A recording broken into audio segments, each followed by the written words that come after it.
Monsieur le Président, ma proposition ne vise pas simplement à provoquer ou à faire du spectacle. Je voudrais dire ce que chacun de nous pense et souhaite.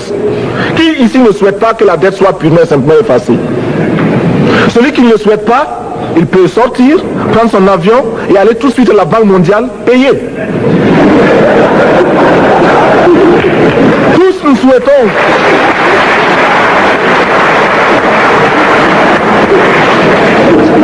ma proposition n'est pas non plus, je ne voudrais pas que l'on prenne la proposition du Burkina Faso comme celle qui viendrait de la part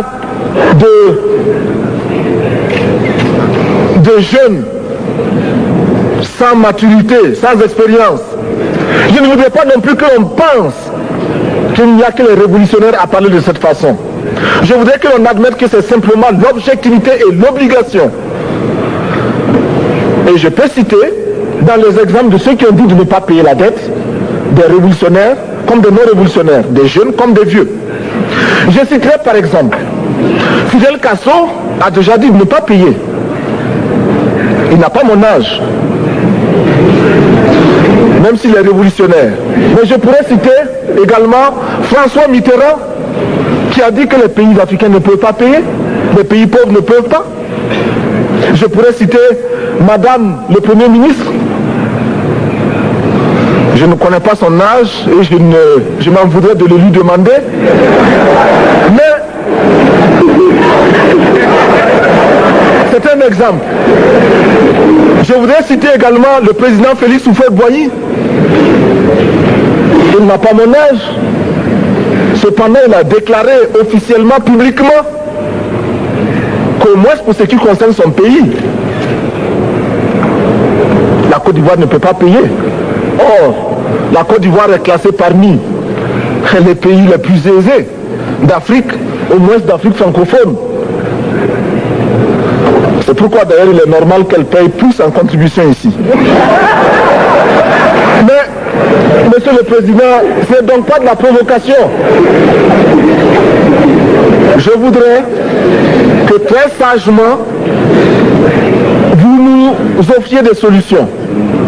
Je voudrais que notre conférence adopte la nécessité de dire clairement que nous ne pouvons pas payer la dette. Non pas dans un esprit belliqueux, belliciste. Ceci pour éviter que nous n'allions individuellement nous faire assassiner. Si le Burkina Faso tout seul refuse de payer la dette, je ne serai pas là à la prochaine conférence. Par contre, avec le soutien de tous, dont j'ai besoin,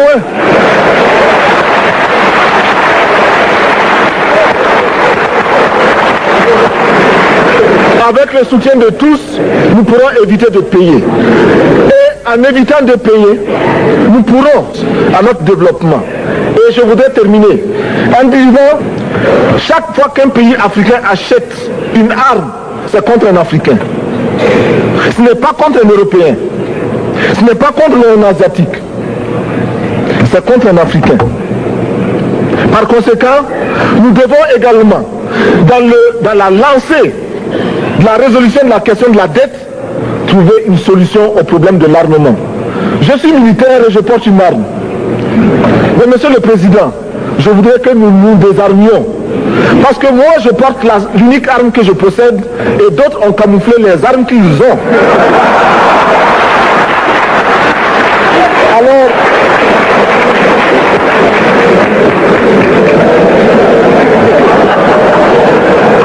Alors,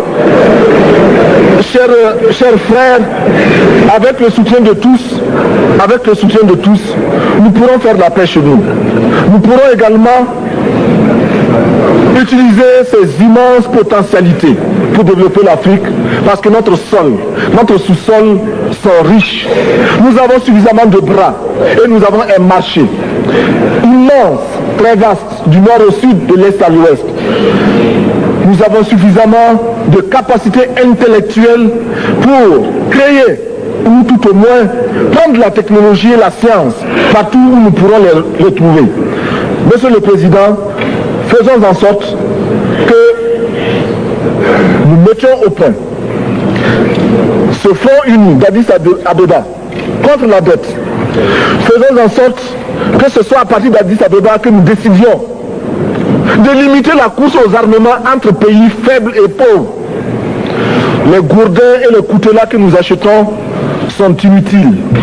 Faisons en sorte également que le marché africain soit le marché des Africains. Produire en Afrique, transformer en Afrique et consommer en Afrique. Produisons ce dont nous avons besoin et consommons ce que nous produisons au lieu d'importer. Le Burkina Faso est venu vous exposer ici la cotonnade produite au Burkina Faso, tissée au Burkina Faso, cousue au Burkina Faso pour habiller les Burkinabés.